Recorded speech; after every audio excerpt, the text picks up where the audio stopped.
Chapter 3. The Abandoned Well. Anne Mary was the first to speak. "Well, I never!" she gasped. "Who could have written such an evil thing, Pat?" Pat shook his head. "A crank, of course." "That's what I think," Phil agreed. "Someone who read the newspaper stories about Adra Prentice's kidnapping.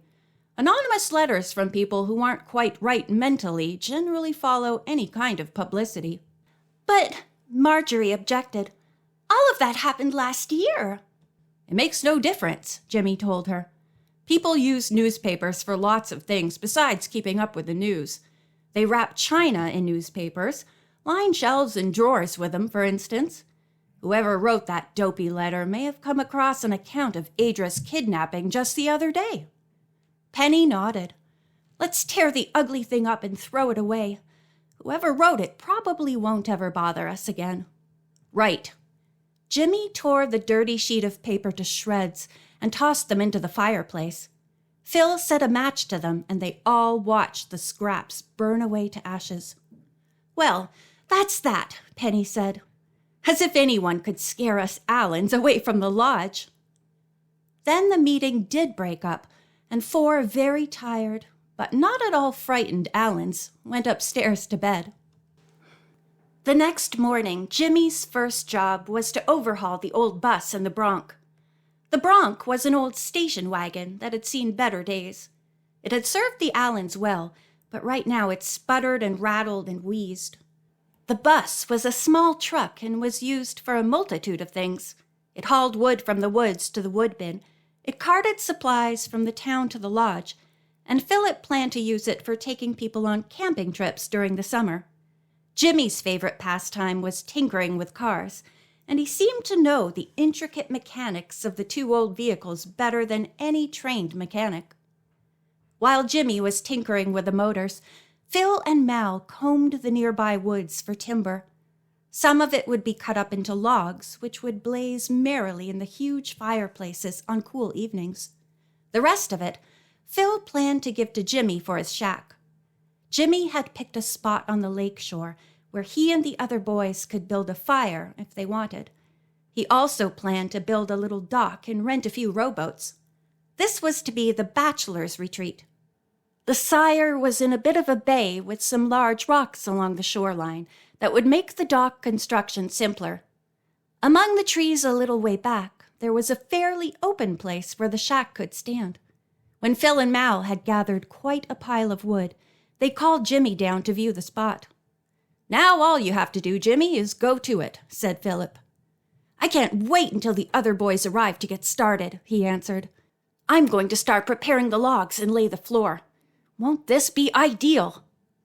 In the meantime, Marjorie began her secretarial duties by sorting mail and answering as many of the letters as she could, while Penny went into the village to shop in order to stock up on staples and to make arrangements for her weekly orders. One afternoon, Jimmy, Phil, and Mal decided to have a look at the long old shed in the backyard, which they thought might be fixed up to house the cars of their summer guests. The old shed had been there all the time, of course, but somehow they had kept putting off the time when they would examine it. There had been so many things to do when they first came. They had not even opened all the rooms in the house until they had decided to turn it into a summer hotel. Now the guest rooms must be cleaned and aired. Penny and Marjorie were busy from morning to night, helping Teresa and Anne Mary dust and make beds. "This is so boring," Marjorie complained. "The only room I'm interested in is the old storage room, Penny. When are we ever going to go through those old trunks?" "We've had a look at the contents of one of them," Penny pointed out patiently, "and we found that it contained nothing but some very old-fashioned clothes and a few worthless, though pretty, trinkets. Wait till we have more time, honey. Then you may rummage around there to your heart's content." "I can't understand your lack of curiosity," Marjorie moaned. "I can't sleep nights thinking about what might be in the trunk we didn't open." Penny laughed. "I guess we've had too much indoor work for one day. Let's join the boys down at the shed." "Goody, goody!" Marjorie cried, flinging down her dust cloth. "There's bound to be something more exciting than cobwebs out there." At last, they were hurrying down the concrete walk, past the Donahue's small cabin behind the lodge. They caught up with Mal and the boys on the old gravel drive, overgrown with weeds. This drive led among bushes and trees and looked like an old horse trail, but it was wide enough for a car to travel over it with care. Jimmy took one good look at all the weeds and said, "I don't think this is such a good idea, especially since I know I'll be elected a committee of one to cut down all those weeds." "Why, how did you guess it, young man?" "You are getting keen," laughed Penny. "But this really does look like a big job, and I'm sure Phil and Mal will lend a hand too." Jimmy looked relieved at this suggestion, and here they were at the shed. "Pat says that even your Uncle John never made use of this shed for anything, and that it must have been a sort of stable back in the old days," explained Mal. "See, one of the side walls is pretty badly broken up, but the roof has been patched and the framework seems strong. There are a pile of boards and some poles behind this shed. Looks as though somebody once had the idea of repairing it. That wood back there is well seasoned, and with the help of the repairman from the village, we could get it fixed up this week." Penny took hold of one of the supports, to which a few boards were clinging loosely. "Be careful how you lean against that," Philip cautioned her. "That's the broken wall, and we don't want you to fall through it." But just as he finished saying it, Penny gasped and slipped out of sight. For a minute, the others stood there with their mouths open. Then Phil and Jimmy quickly went into action. Mal poked his hand through the wall where Penny seemed to have disappeared, and Marjorie called, "Penny! Penny! Answer! Are you hurt?" Phil and Jimmy ran to the outside of the broken wall, but there was nothing there but the old pile of lumber Mal had mentioned. They called Penny, and then there was a muffled sound that seemed to come from the very wall itself. Phil climbed right on top of the pile of lumber and reached over as far as he could toward the wall when he noticed a sunken place between the wall and the lumber. It looked like an old well, and it was partly covered. He called to Penny, and this time he heard her answer. As quickly as they could, they all started to move enough of the lumber so that they could get closer to the old well. Now they were sure Penny had fallen into it, and Marjorie ran back to the house as fast as her feet could carry her to get a strong rope and more help.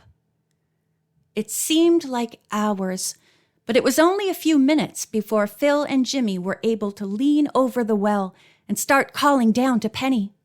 She answered them this time, and they heard her say quite clearly, "What happened?"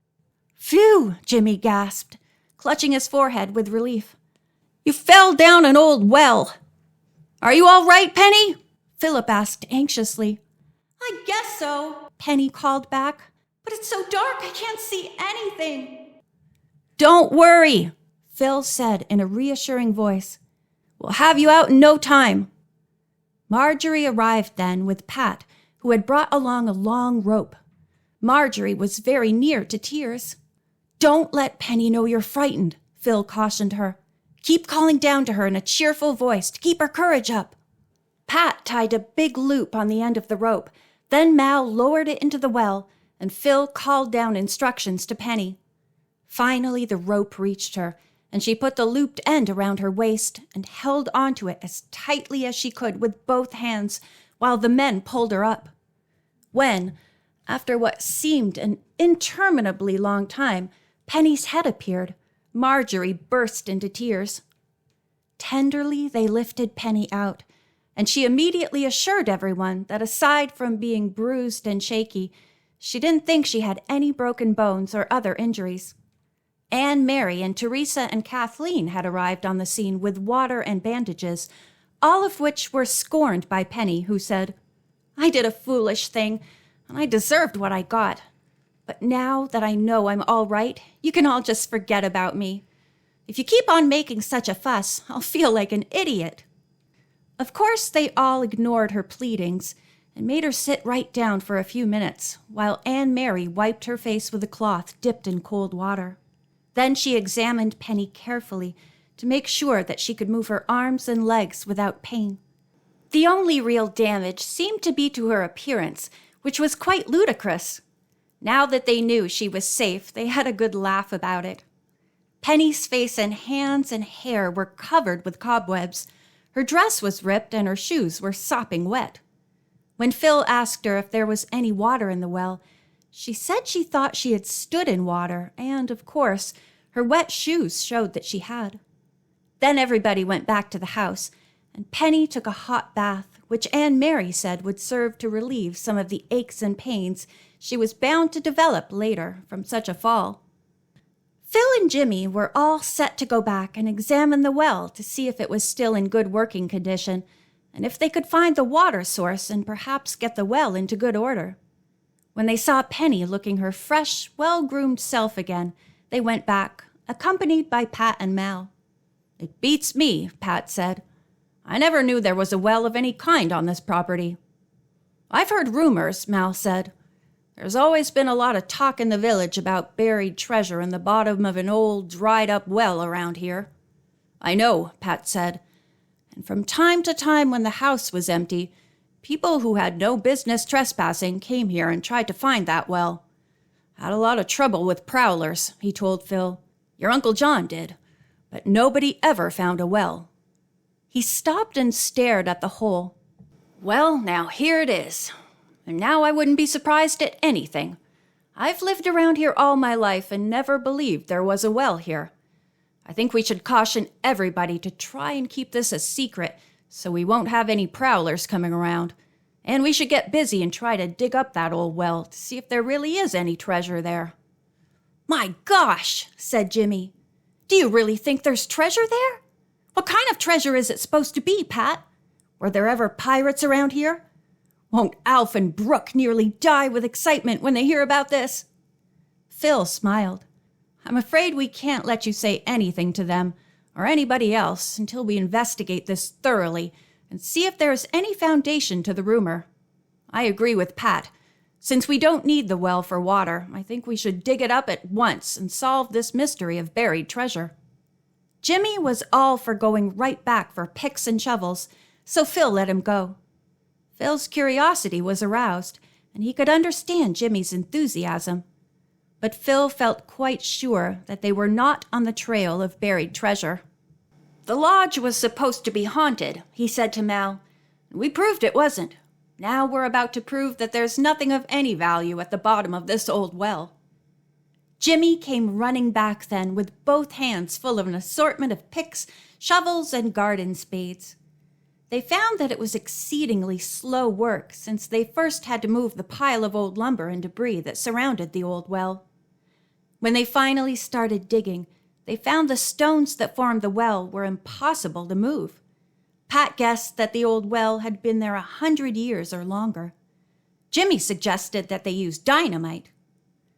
After 2 hours of concentrated labor, Phil commented, "I don't think even buried treasure is worth all this effort." But Jimmy, who was obviously in high spirits over this adventure, contradicted Phil with, "Of course it's worth it, Phil.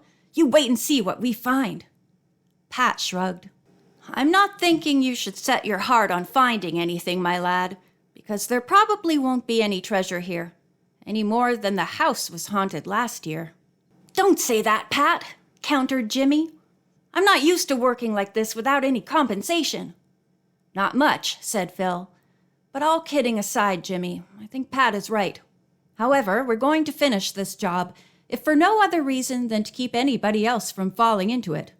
The rope we lowered to Penny went down about 30 feet, and I would guess that we have dug around the outside of this old well about 10 feet deep. Is that right, Pat?" Pat nodded. "Yes, that's about right, and I think if we get out here bright and early tomorrow morning, maybe we can finish the job before night."